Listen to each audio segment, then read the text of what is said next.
never switched over like this. I'm just getting incredibly frustrated. All right, on my end, it says you're live now again on YouTube.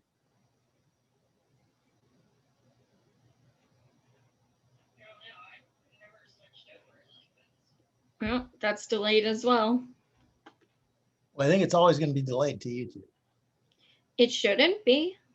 Well, Now it says streaming live on YouTube. I don't fucking know. Somebody put in the comments if they can see this, please.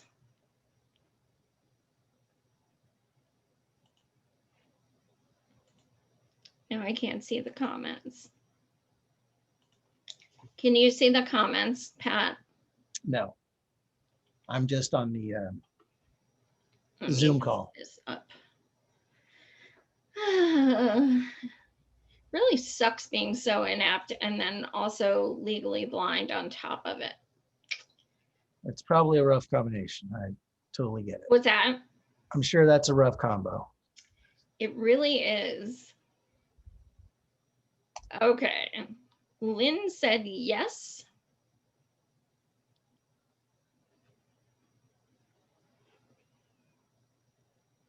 All right, I'm seeing us live on both, but I'm sure one of them is delayed and not live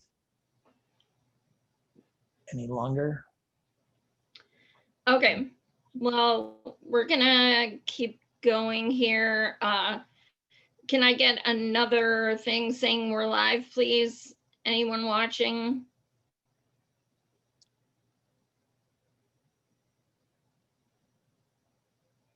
All right, so I pulled this up on YouTube on your channel, and it looks like we are live. Yeah.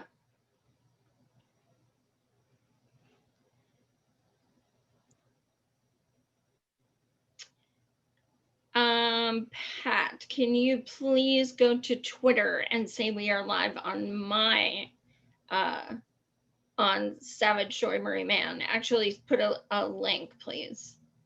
Yeah. Just share the link. Oh dear, sorry about this, guys. This is just tech shit is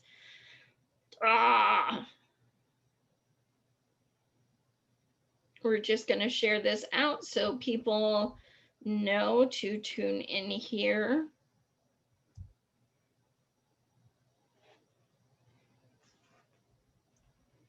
And there is so much shizzle going on right now. So Pat and I are going to be doing this week's news.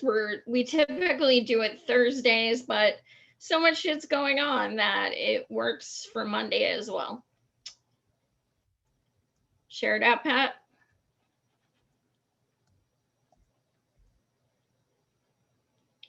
And tweeted. What's that? Yeah, send it out. All right. So thank you guys for tuning in for another episode of Unruly Hour with Savage Joy. Here's my literary soulmate here, Mr. Pat Cody. And we're just going to do this week's news. There's so much crap going on. So I was skimming through Twitter, as I do pretty much 24/7. And this is by Caitlin Johnstone, who, you know, I'm sure you're all familiar with. If you don't follow her, please do. She stated news media who ignore the Assange trial are admitting they don't care about journalism. The Assange trial prosecution has moved its argument from Assange isn't a journalist to we're allowed to imprison journalists, yet most journalists remain silent. This is terrifying because so many of us consider Julian a hero. I mean, you know, I was marching at Occupy DNC, and one of the reasons was because of what he revealed to us. He is a hero. He risked his life to be a journalist. And granted, that's not why he's in prison now because of the DNC emails. It was, you know, prior with Bush. But his mom pleads every single day on Twitter that she fears for his life, the way he's being treated. So the fact that Trump came out and said that, there's been articles that Trump is considering pardoning Julian and not extraditing him to the United States. That's pretty fucking huge. And that would never happen under Biden. Not saying I want Trump to win, but this is a big, big, big deal. Julian was arrested a few days short of a year ago.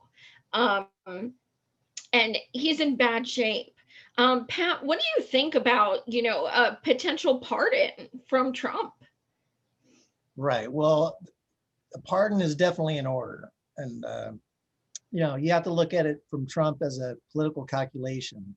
He's trying to go after, the independent slash some of the disenfranchised Bernie folks. And it's one way to appeal to us.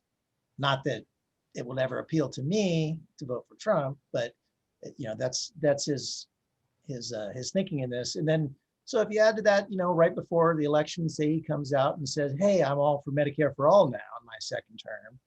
So you've got enough to move the needle a little bit in his direction, even if it's bullshit. So that's the danger of not being left to your base if you're Joe Biden and the Democrats. Yeah, absolutely. And it's interesting because, you see uh Trump is kind of out-lefting Biden in certain ways. It's really interesting. It's not surprising. A lot of us thought that he would be.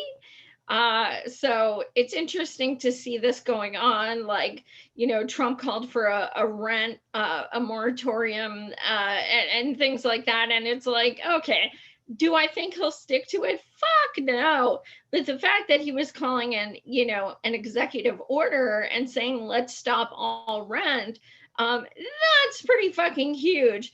So I digress, but, um, the one downside, and I'm not willing to sacrifice Julian just for this, but the one downside I can think of about Trump pardoning Julian would be people would just hate him even more because they're convinced that he's Russian.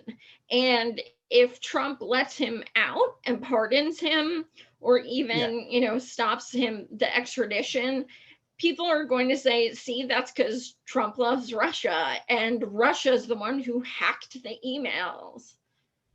Right. I mean, but I think all of that is baked into people's calculus when they think about this. If you survive the last 4 years and have an opinion on Julian Assange, it's not going to change one way or another. You either bought the brainwashing that he's the Russian stooge that helped get Trump elected, or you know the truth and that he was just a journalist who published other people's work and discoveries and whistleblowers, gave a forum for whistleblowers to get their information out. But that's not going to change. And the thing with Trump is his supporters are so ideologically void of any beliefs. They really, at this point, the majority of them would go anywhere with him. And that's what gives him permission to pretend to out-left Biden, because he can say that and his supporters really will follow him in any belief he puts forward. Absolutely. And the neolibs aren't too far off with that either. I mean, the Trump red MAGA follows regardless, and blue MAGA follows regardless. So it's kind of a different animal, but it's quite similar. Hi, Marcus. Yay. I'm so glad to see you. Pat and I definitely want to come on your show. We released our parody book. So anytime you want to, I know we talked about it and then just kind of like, our schedules are crazy, but Pat and I would love to come on the German burner. Marcus is great. I love Marcus. Oh yeah, you've been on his show too, right? Well, we've been on Uphill together a few times. I've never been on his individual show. Oh, okay, right. So we both know you're great.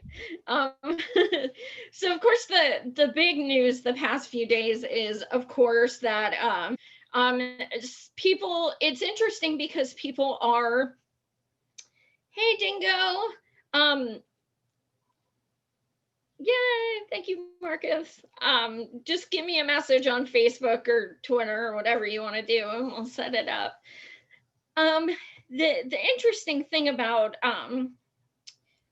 Ruth is that for a while, the vote shaming was like, oh, you got to vote because of Supreme Court, and it's like, oh, oops. And plus, do you know who Joe Biden has elected in for Supreme Court? His picks, they're garbage. They're Republican. Like, it doesn't make a difference. But that was one of their huge pieces of vote shaming, so-called leverage, and that's gone. So, It's gone, um, but they're going to use it as if it's not. They're amping up the use of, well, now it really matters because the Supreme Court's even more on the line. And it wouldn't absolutely. be. I mean, the fact that the Democrats are going to be so feckless that they're not going to be able to litigate the case that the Republican hypocrisy is untenable. You know, any good leader should be able to, but you're not going to hear that. You only hear that from a few people. Like Markey is out there saying right now, hey, you do that, and we abolish the filibuster, and then we stack the courts. You know, and Well, you hear other Feinstein just came Democrats. out. What's that? Feinstein just came out about an hour ago and said, no, I don't want to get rid of the filibuster. Supreme Court is at its max. We don't want to add more people. Joe Biden said the same. I want to say it was like a week ago, but that was before Ruth died. He likely won't change his mind, but just, that is what he said. Um, but yeah, I mean, Feinstein came out tonight and she's like, nope, we're at its max. Um, you know, Surprisingly, I remember Buttigieg being the one who was talking about expanding the Supreme Court on his platform. However, he wanted to do it so that there were an exact number of Republicans and Democrats. No voting or anything, just split it. Which would just be not necessarily advantageous. I believe Right. Yang did as well, now that I think about. Um, Well, what the Democrats do is they always play fair, which gives up the balance between the parties because Republicans do not play fair. And it's not, it's by design. I mean, it's not an accident that they always get into power and want to over compromise with the right when the right never compromises with the left. Absolutely. And you got Nancy Pelosi and Chuck Schumer, both of them are saying they're not going to do shit. I mean, we saw Schumer just, I believe it was 2019, pass through like literally all of Trump's suggestions. He has no backbone. He has, no will to help with the people. Nancy and Chuck Schumer, you better believe they will not have our back. Also, a lot of people were saying we just got to get through this till November. No, we actually don't. People don't take um, over positions the day that the election is. January is when, if if Biden would win, he would take over. So you got to postpone shit till January. Um, it's also super fun to look through all the shit libs Twitter posts about like, you can't let Obama not nominate someone before 2016 election is over, and now they're doing it to Trump. The hypocrisy is hilarious. They didn't want to let Trump do it, or excuse me, they didn't want to let Obama, put it off, and now they're doing the same thing. Um, Marcus, you're right. Adding more judges to the Supreme Court is not the solution in a totally broken political system. Absolutely. Um, But it, it's the only play that we have is, you know, if you can suggest something else, I'm all for it. Um, you know, but to me, term limits and stacking the court is the way to go with what we've got. I don't, you know what? I've never done this. Let me see. Wasn't there a way to do a poll? I thought there was a way to do a poll. Maybe not. I'm hallucinating. But what do you guys think about term limits? I mean, you know, it seems like many of the people, not to be ageist, but many of the, the dino Democrat name only, like Pegosi and Feinstein and all them, they're pretty damn old. So I think, and the younger people we're electing seem to be more progressive, at least. What do you guys think of term limits? The one reason I said I didn't want to is because Bernie's 78. But aside from him, I'm like, I understand it now. And I think it would be interesting. Marcus said he's pro term limits. I've I mean, actually personally, what's that? well, I was just gonna say, personally, I'm referring specifically to the Supreme Court because, you know, it's a lifetime appointment. You don't, there's no term limit and you don't get reelected. So there's no, once you're in, you're there for life. And that's the problem to me. Yep, absolutely. I say we just put Anita Hill in there. That would be badass. And then, oh, speaking of which, Trump said he wants a woman, which is kind of weird. I think he's like trying to play on Biden there. Um, but because who would his woman be? Sarah Palin, Condoleezza Rice, Yeah. uh, who else? I think it could be Condoleezza.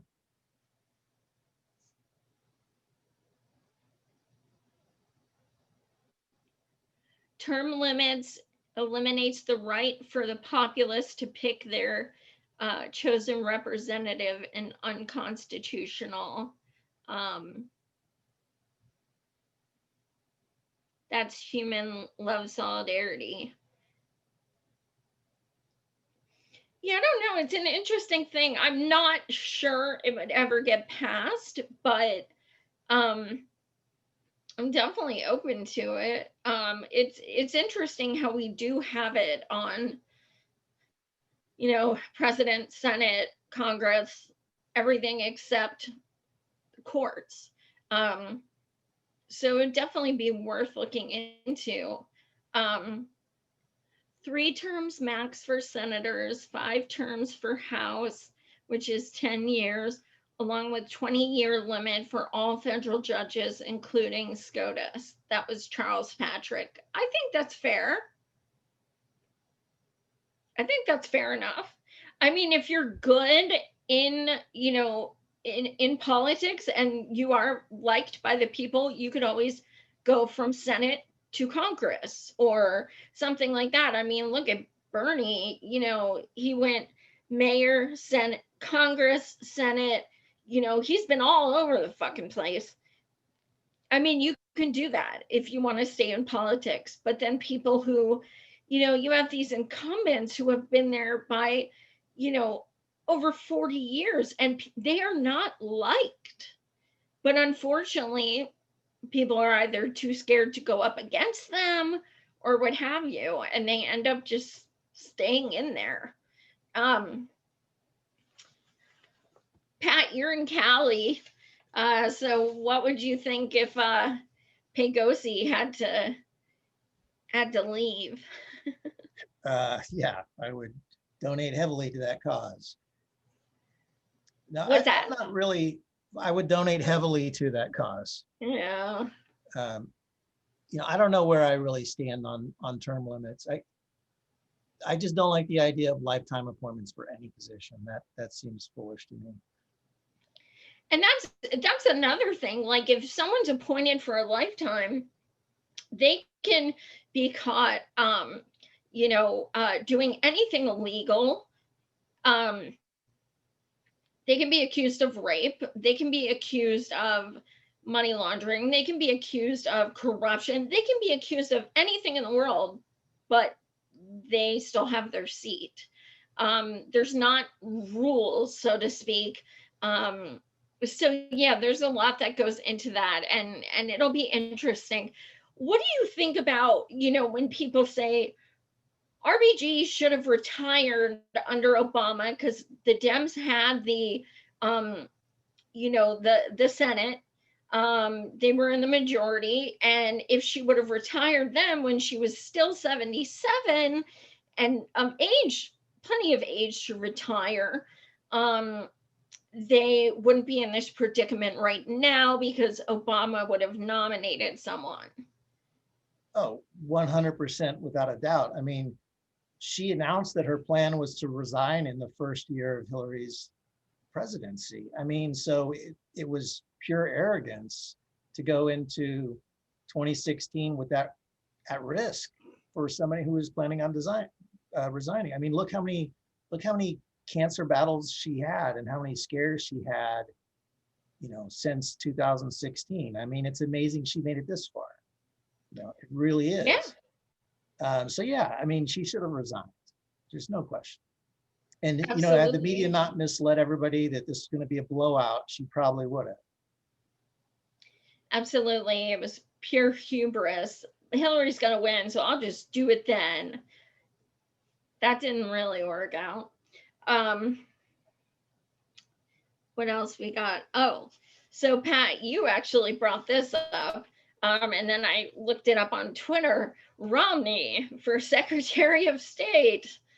Yeah, Biden's not even trying, you guys. He's not. He's not even trying. I mean, What and was your Romney, thought? Was well, that? Romney of all people. I mean, he's doing that to try to appeal to people on the right, and Romney doesn't appeal to people on the right anymore. So it's like it's pure Lincoln Project nonsense. I mean, it's he doesn't appeal to the left, he doesn't appeal to the right. I mean, I suppose he appeals to fiscally conservative anti-Trumpers, but that's such a narrow window that there's no benefit to floating his name whatsoever.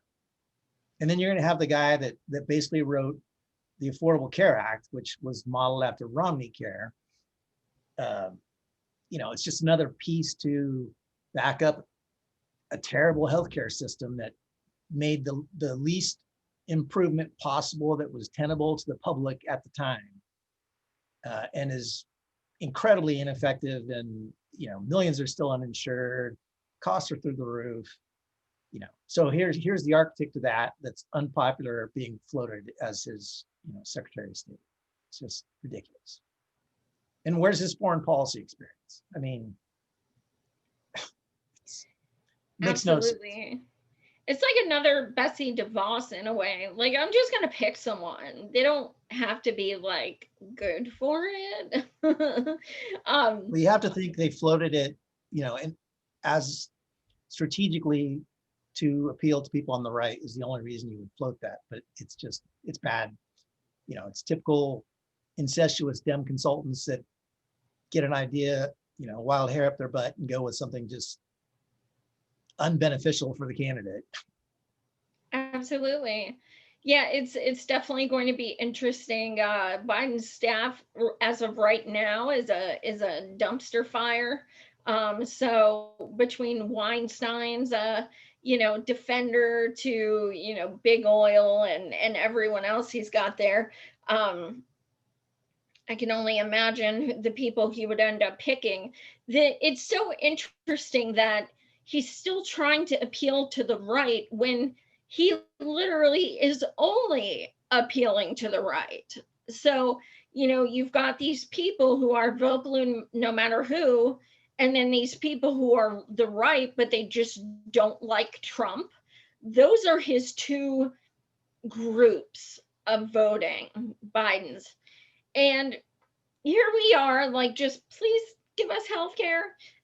If he really wanted to win, he would say Medicare for all and he would win. He It's can't the even, biggest he, no-brainer. what's that? It's the biggest no-brainer there is. I Well, mean, he isn't, it's I mean, hugely popular across all demographics. So, yeah. absolutely. And, you know, he doesn't even care enough to lie to us. That's what's bananas. In 2016, they lied nonstop. And we knew they were lying, but they lied. Now they don't even give a fuck. They're like, I'm not even going to bother lying. I'm just telling you right now. Fuck no, you're not getting that. So, well, why vote for you? Why? Um, and you know, some of these vote shaming tweets, man, they've been just something lately extra, real extra. Uh, um, so I am, oh, okay. So, you know, speaking of RBG, so you see all the shit libs on Twitter. That's like, you know, like you got near a tantrum and she's like, I'm going to, I'm putting on my war paint. And, you know, you got that Jill Philip or whatever her name is. And she's like, I'm going to protest. And, you know, all of these things that suddenly they're like going out to so-called protest after 4 months of Black people in the streets. And now they're going to protest to Mitch McConnell's house. And it is just so pathetic. Let me see if I can get one of those screenshots up here. Let's see. All right. Yeah. Well, they want you to believe, you know, they've been saying don't protest, vote. Like, how is that a phrase? Like, don't get upset, just go vote. Just voting Yeah. will fix it all. Oh, here we go. And that's what the vote shaming in advance is all about. They want us to stop talking about things that will keep protests going should Biden win. But you know what's beautiful? The people who actually did suck it up and vote for Hillary, thank God I didn't, but the people who did suck it up and vote for her, they still get shamed anyway. So yeah, it doesn't matter. These are, you could come out and say you're going to vote for him, as Susan Sarandon did, and still be attacked like crazy. We're now walking to Mitch McConnell's house to protest. Okay, this is one of our favorite people, Charlotte Clymer. Okay, this is 16 minutes apart. You ready for this? All right, so that's the first one. 16 minutes later, this is the next one. His house is entirely dark. Significant police presence out front. It's clear that he's not here, as confirmed by a neighbor who is not fond of him. People are going home. 16. So what did you have, like 10? What's that? Did you have like 10 people? So like 10 people went to his house with her little pack and just said, let's go. So you like literally can't just say, oh, okay, well, I'll just go down the street and stand with Black Lives Matter then. No, right. You're just going to go home. That it just blows my mind. Here, this is another one I had to share. It's different topic, but oh no, wait, let me show this bitch. This vote shamer. Well, let's put this here first. These are AOC endorsing Bernie, AOC endorsing Biden. Bit different. She definitely looks quite sad, understandably. I understand when people who, you know, are political, they, you know, endorse the presidency because they're like expected to, blah, blah, blah, whatever. Even if I don't agree with it, I understand it. What bothers me terribly is when they go extra. That's what bothers me, when they go extra to the point where they're like, he's a great person. He will change America.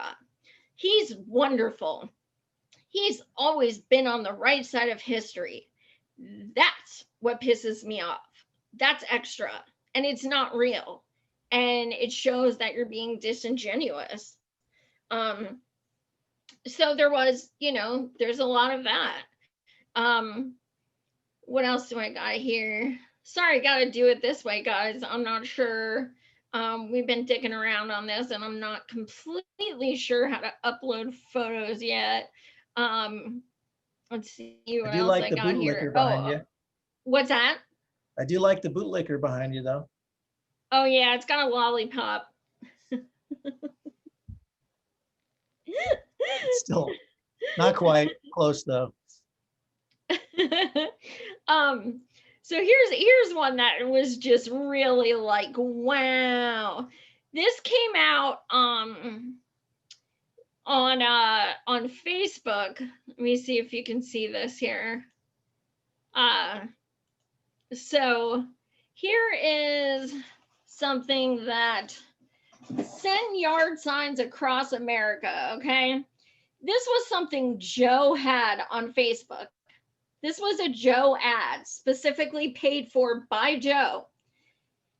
And it's asking for donations to send people yard signs. Now, what's interesting is, okay, it says, can you make your best donation to help us blanket the nation in yard signs as election day grows near? Whatever you can give right now makes a huge difference. Okay, so this is a man who literally has more billionaire donors than any other candidate in history, including Trump. And he is legit begging for people to donate for yard signs. That's why they must be a unicorn, because I never fucking see a single one of them in Pennsylvania. I don't know that I've seen a single Biden yard sign either. That's a damn shame. Now, Bernie signs were $3 a piece because they were so a hot commodity. They were like banging them out. $3 a piece, union made. His are $25. And people, you just don't see them. I mean, I'm in this battleground state. Speaking of which, I'll bookmark this shit. Trump's gonna win Pennsylvania again. And I base that on a lot of reasons. But I'm very active in my state and in Harrisburg, capital, and Philly, and just Trump's going to win here again. And Biden doesn't even have a single office, a single campaign office across the United States, not one. Even in battleground states, like he doesn't even have anything here in the capital. He's not even trying, because Dems know that if they lose, then they're still going to keep getting tons of donations and still going to be able to do and say whatever they want, because they're going to say, but Trump, but Trump, but Trump. What do you think, Pat?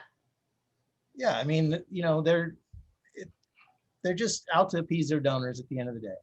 I mean, they prefer winning, but not at the cost of having to pretend to support progressive policy, even that they wouldn't enact, because every admission that it's the right policy to support gets it closer to being reality. So that's why you don't have Joe Biden supporting Medicare for all, because even if it's a lie, it puts it more out into the public's, in the ether, that we deserve Medicare for all. That Medicare for all is good. So even lying about it can't happen. Absolutely. Here is, that's not going to be lined up correctly, but let's see here. Let me pull this up. So this is that Jill something or other I said. She said there's a special place in hell for anyone who didn't vote for Hillary. So she sounds like what's her nuts. And you know what? What's that? Well, that's phenomenal voter outreach. So if you didn't vote how we liked last time, just eat it all. You're a terrible person, get bent.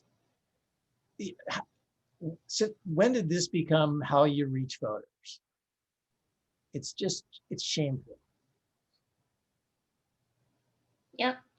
And well, we've been doing the hashtag uh, Biden voter out streak. It's truly incredible. And just some of the stuff that people say, um, they have to know it's not convincing. I would love to see a single example of anyone being converted by being called names and shamed. I would give anything to see an example of that. It would be like a unicorn. I would love to see it.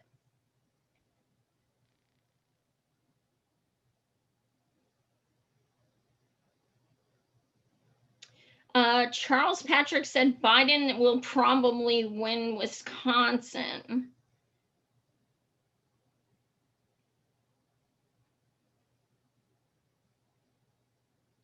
Cleveland, a lot of Biden signs, Lynn says. Yeah, I don't know. So that's, you know, oh, my girl Jenna said there's a lot of Biden signs in Pittsburgh. That's quite possible because, yeah, I mean, I could see that. Right. But you know what isn't, this is not an election that's beyond some fluidity. I mean, we haven't even had the debates yet. We, no matter how much Biden may seem ahead now, there's a ton of risk going into the debates, and there's a lot of time to reframe these arguments before November. We've got 2 months. Will there be debates? I haven't seen him respond to Trump's 4-hour Joe Rogan. Yeah, I can't see there not being debates at the end of the day. It would hurt Biden too much, because if he resists debating and then caves on debating, he goes into the debate looking weak, which, that's probably what they'll do. They'll probably say, no, we're not going to debate, and then cave on debate.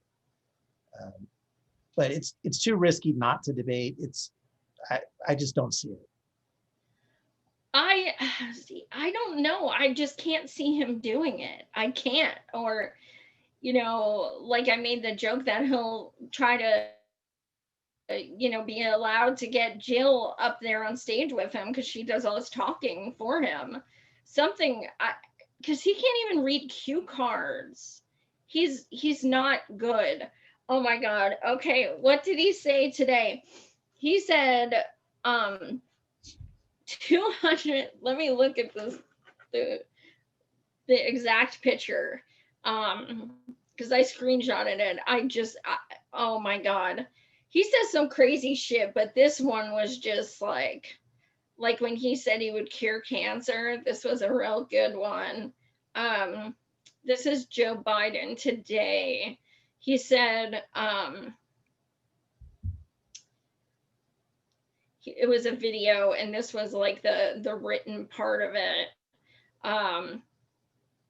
Let's see. It's estimated that 200 million people will die probably by the time I finish this talk. Obviously, he meant 1,000. But by the time he finishes this talk, yeah. Well, I know COVID is hovering around 200,000, so that's probably, I'm guessing that's where he was trying to go with that. But will die? That's the thing. He didn't say will catch COVID. He's like, literally, 200 million people will die probably by the time I finish this talk. Dude, you guys make fun of Trump when he makes up shit. I don't think he's making it up. Like, I literally think Biden believes this shit. He's fucking nuts. Let me see what else I have. Here's a great quote from Biden. This was a few years back. I don't like the Supreme Court decision on abortion. I think it went too far. I don't think that a woman has the sole right to say what should happen to her body. So, and he's done, he said that plenty of times. And uh, you know, this is the guy they really want to Yeah, but I pick mean, for in, justice. in Joe Biden's defense, or just looking at it on balance, in a large way, his dementia, whatever you want to call it, his brain barfs, brain hiccups, I don't know what you want to call it, but that's baked into most people already just as much as Trump's, vulgarity and racism and that and whatnot. So the risk to me is that people on the left learn about the policy stuff they don't know, because they don't care that Biden isn't capable. They trust the Democratic Party to swoop in and put a staff behind him that's going to keep him. They don't care, just win. They don't care. But if his policy failings over the years are exposed, then that really can be a risk to some of the independents in the middle that might support him otherwise. Yeah, absolutely. Um, Another thing is, a lot of people are posting Sanders was trending yesterday, which pissed me the fuck off. And why was he trending yesterday? He was trending because people were blaming him and Susan Sarandon for Hillary losing slash RBG not essentially RBG dying was was Bernie's fault. It I is mean, very. that's pretty much what it came down to when you look at all those posts. Um, it was just absolutely incredible. So Sanders is trending. The second I see Sanders trending, I'm like, fuck, because we don't call him Sanders. So I knew damn right well it wasn't going to be anything from us. And I saw this guy, he's Tim Hanan, no idea who he is. It says, why do hardcore Sanders or I'm staying home people ignore Bernie's call to vote for Biden? Because he's not our deity. That's why. Because you guys have accused us of being a cult for 5 fucking years, and now you're freaking out because we're not going to bow down and obey what he wants to do. No, the worst thing you could do is take millions of free thinking, independents and order them, you better do this. Because now I'm going to not vote for Joe even harder. That's what I'm going to do. Pat, what do you think about that? Well, yeah, I mean, Bernie's appeal was beyond Democrats, and that's what these Democrats don't see. That Bernie appealed to disenfranchised voters that don't turn out because they don't feel represented. Bernie appealed to young voters that never had a voice, don't get a voice in politics. Their issues aren't brought to the forefront. Nobody's talking about student loans anymore. Nobody's talking about the Green New Deal. Nobody's talking about, these things that really matter to students. Free college. No one's talking about that anymore.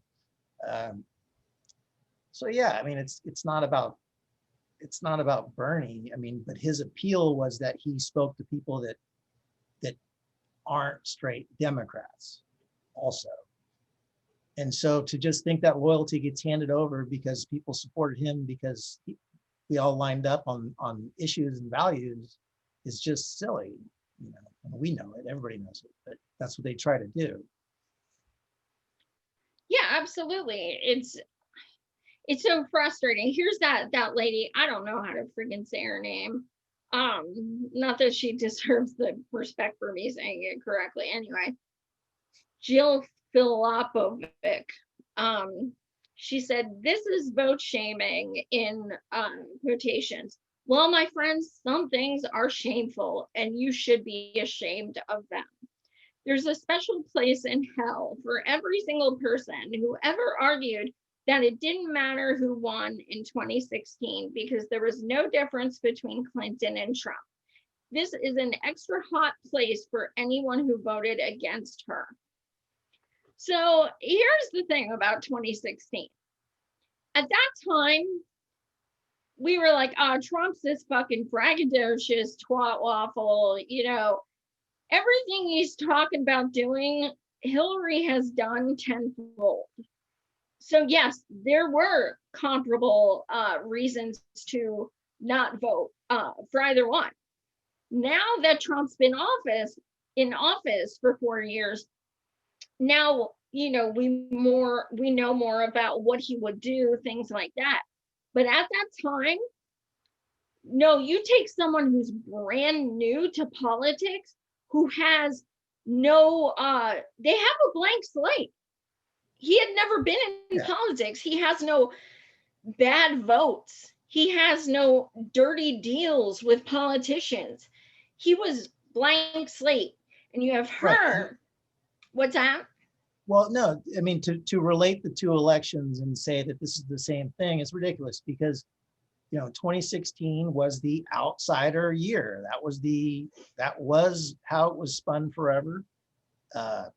People legitimately thought, for better or worse, Trump is going to be a grenade thrown into the political system. And even if it was a grenade, at least, the system is so corrupt that something might come out of it. And a lot of people just voted on him for spite of the current system, period. But now we have a record. So like comparing now to then is another false, it's gaslighting as always. It's just, sure, it's not the same. Absolutely. It's, it's funny, social media is like a very weird animal. We go on it to interact with people we love and people we would have never met if we weren't on social media, but it also kind of makes us want to die.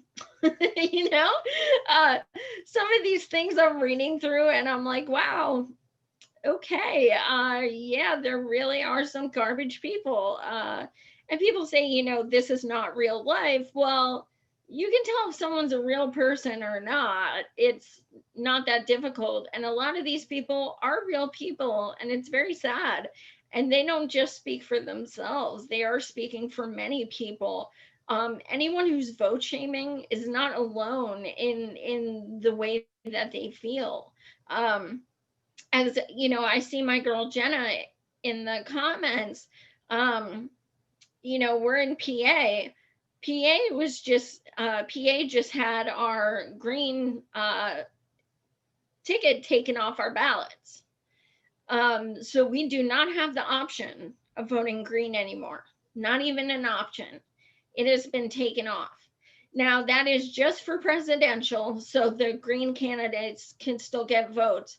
But as far as a presidential, it is taken off in Pennsylvania. You're seeing a lot of people like who used to be cool, 80 Bargain. He used to be cool, then he, endorsed Warren, and now he's saying, good, they shouldn't be on the ballot. Lots of people are saying that, and it's anti-democratic. I understand they're selfish, and they're like, cool, that's less votes for Green and more for Biden.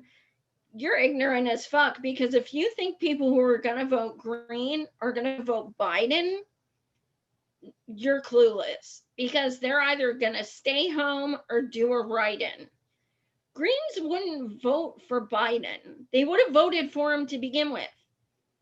It makes no kind of sense. They're doing nothing but just sabotaging themselves, because that's why so many millions of us Dem exited. Dems can eat a bag of dicks. I mean, do you want a democracy or not? Either you want a democracy or you don't. This blaming other parties for being on the ballot is just absurd. I'm sorry, it just is. Period. End of story. No one should even be able to have that discussion. So it's ridiculous. Absolutely. And you've got, people that, are even saying, well, I guess I'll give in a vote for Biden. And they're still being shamed because they're not saying it with excitement. Yeah, You but have know, you have you talked to anyone phone banking for Biden? of Have you course talked to not. anyone texting for Biden? None of these people are working for him. No, Nobody's, I've gotten 2 calls yeah, about Biden, and I asked them specifically, and they said they worked paying work for the DNC. yeah. But Biden has no volunteers. And then someone shared with me today, NPR, who we learned in 2016 are a bunch of frauds. NPR said today that there's more excitement with Biden than they've ever seen in politics. Or no, I that's not correct. There's more excitement in 2020 for politics than they've ever seen. And my response was for Trump, because Trump people are hype. Trump has a movement. It's a garbage movement, but it's a movement. And the only kind of movement Joe has is a bowel movement, I'm pretty sure. What do you Yeah, I mean, think, Pat? there's no excitement for Joe. There is not, there will not be. There is excitement to get Trump out, but that excitement, even that doesn't translate into volunteering and doing the work that you need to do to win a campaign. And that's why you need to give people something to vote for, not against, because if you're supporting Medicare for all, I'll make some calls. I'll go work for you. I will help. That's something I really believe in passionately. Absolutely. And So people say we want you to earn our vote, and others say that's privileged. But actually, what's privilege is telling people they should just suck it up and settle. That's privilege. That means that your life isn't going to change regardless of who becomes president. That's what that means. There are people who are dying on the streets, and you're telling them just take less than breadcrumbs or you're privileged. No, they're doing this because now is the only chance they will even have the slightest bit of leverage, even the slightest bit. So saying vote blue no matter who is the real privilege. What do yeah, you think, agreed. Pat? Yeah, absolutely. I mean, the only leverage we have as voters is to make the candidate appeal to us by supporting our policies, our beliefs. It's not our job to go to what is put in front of us. We don't have to vote. Last I checked, there's nothing mandating that I vote for anyone. So if you want me to get out there and vote for you, you would better appeal to me. That's how voting works. So You are so damn you can lucky make the you're in a blue state. I'm in a damn yeah, but I mean, purple state. Freaking sucks. Like, seriously, I just want to vote how I want to vote, but it's like, the way shit is right now. If Biden doesn't get 100% of the vote, even if he wins, people are still going to go batshit crazy because they're going to be like, holy shit, oh my God, we didn't get 100% of the vote. Fuck these Bernie bros. And it's still not going to be enough. yeah, they'll make some case that we would have picked up, Democrats would have picked up like 2 more seats in the Senate somehow if burners were more enthusiastic, and because of that, it's our fault that they now can't put forward the student loan program, or we needed those votes and it's burners' faults, and that'll be the case, 100%. Oh, absolutely. Everything's going to be our fault. So why should I give them my vote if they're going to shame me anyway? Just like they did to all the burners who voted for Hillary. They don't even ask if you voted for Hillary. They just curse you out and call you names. So fuck you. I'm not doing shit for you. It's creating so much tension in families and everything. That's the frustrating part, because we've seen so many families fractured, um, and stuff like that during, ever since 2016. And, we also see family members who are very, let's go back to normal. If the Dem gets elected, everything's going to be okay. Get Cheeto out of office. It's all good. So in a way, when if Biden would win, it would be a very interesting social experiment to watch how absolutely nothing fundamentally changes. There's still going to be kids in cages because he's known for that, even more than Trump. There's still going to be ICE. There's still going to be, Black people getting killed by cops.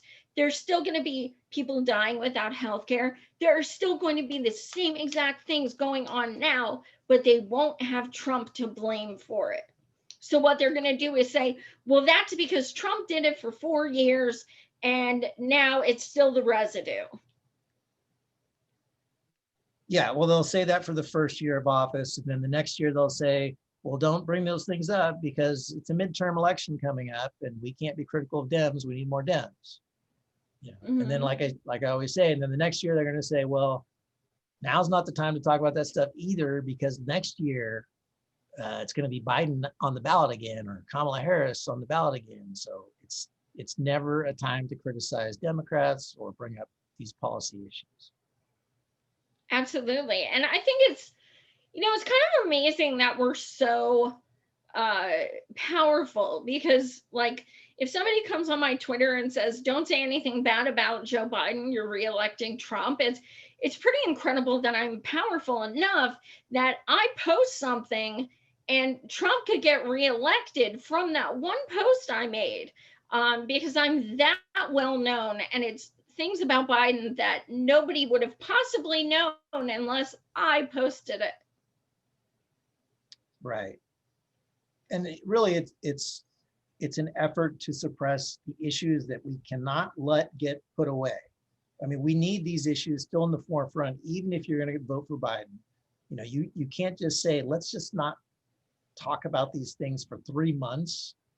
I mean, if Joe Biden takes office and we aren't still pushing for Medicare for all, we aren't still pushing for all these things, we're kind of starting over.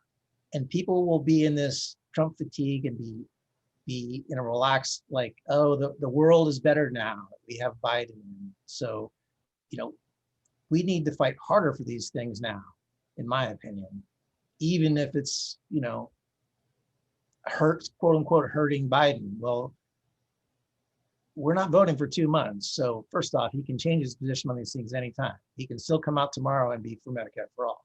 He could start saying, instead of increasing police funding, he's going to defund some of these police departments, and he can reframe the words however he wants, but he has time to move on that stuff. And if he doesn't, which he won't, it's our job to hammer him on this stuff still after the election.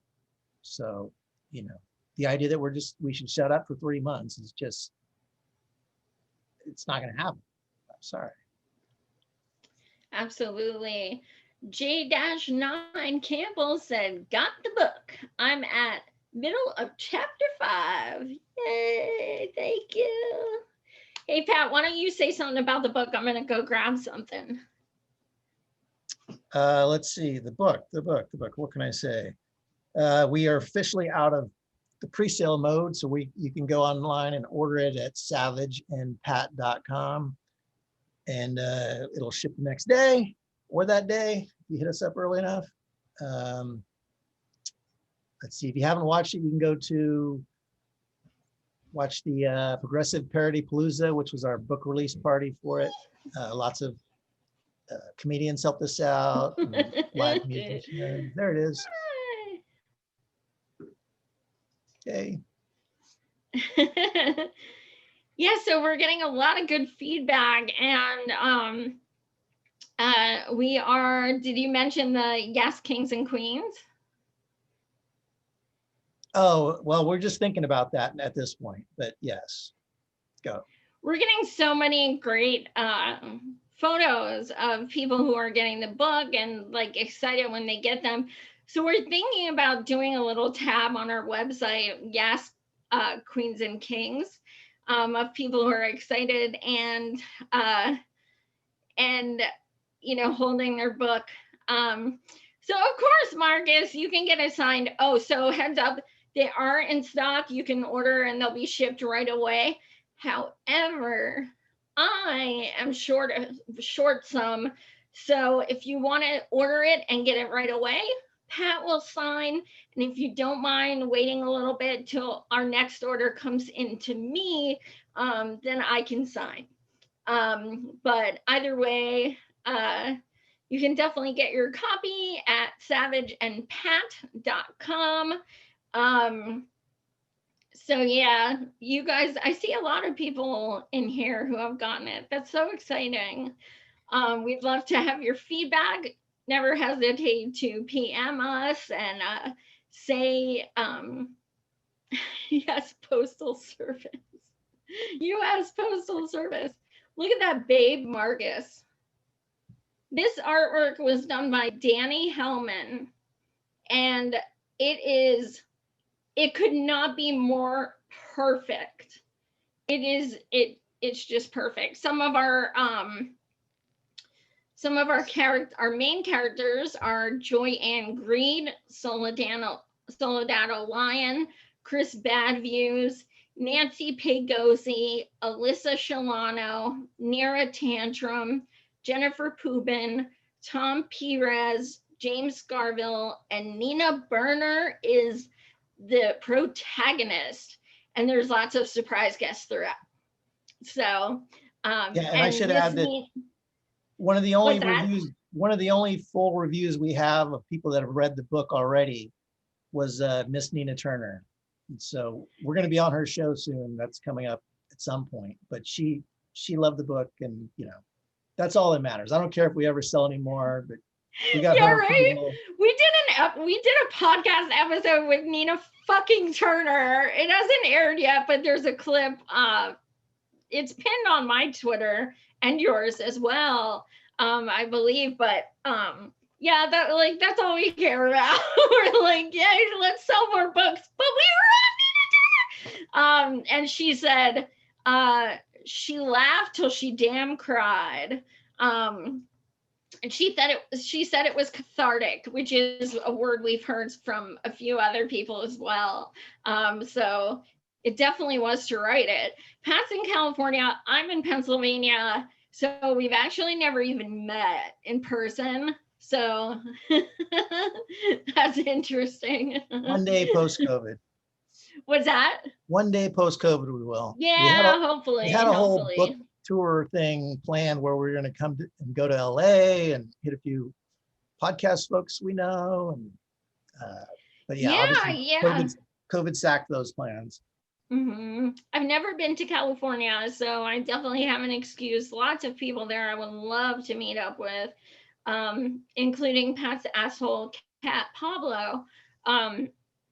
So Pat, do you want to leave the viewers with anything? Do you want them to take away anything as far as let's do this, because I've been so fucking depressed. Let's leave our viewers with something hopeful. What do you want them to take away tonight? Hopeful. Things move slow at the Supreme Court. Whether Joe fills a seat or Trump fills a seat, you are going to get the same neoliberal policies either way. Obviously on some social issues, it does really matter, but well, is that hopeful? I don't know if I can do hopeful anymore. Dude. Let's see, hopeful. Local politics, get out, go out in the outdoors, COVID or not, you can go camping with some friends maybe and have a normal life as much as you can. Get some sunlight, said the pasty white Californians. I'm going to challenge someone, and this is like some serious hippie shit, and I'm going to do it too. I want every single viewer to either Facebook or Twitter or text or email someone and tell them that you care about them and you love them, or you're thinking of them, or something kind, and just make someone smile. That's it. That's your assignment. You can tell them I sent you. Sometimes I do that on Twitter. I'm not gonna lie. Sometimes I like, you know, I will just message someone on Twitter I've never talked to and be like, you have very kind eyes, or something like that. Sometimes I get no response, but it's still nice to say something kind. um, Marcus said, I would like to invite you to one of our next shows with Pat. I would love to discuss how far it is more difficult to do satire in these crazy times. Well, that's a damn truth. Yeah. I mean, I guess we'll say that for the show, but yeah, I mean, for me personally, all the effort we put into the book satire, I didn't have any more gas in me to keep up my own damn Twitter satire account as much as I'd like to. But yeah, it's definitely hard. Yeah, absolutely. Well, Marcus, you can hit me up on Facebook if you want, or Pat, your email. Do you want to give that over the air? Is that okay? Or Email, then as well with savageandpat@gmail.com. oh yeah, you can send it to that. That's fine. Yeah, that's our book email. So you guys can check out the book at savageandpat.com as well. So thank you guys so much for tuning into this very unruly hour show where I made notes, but we just kept going off the cuff anyway, because Pat gives me ADD. Perfect. Thanks, Marcus. Thank you guys so much. Much love. Yeah, bye. Peace.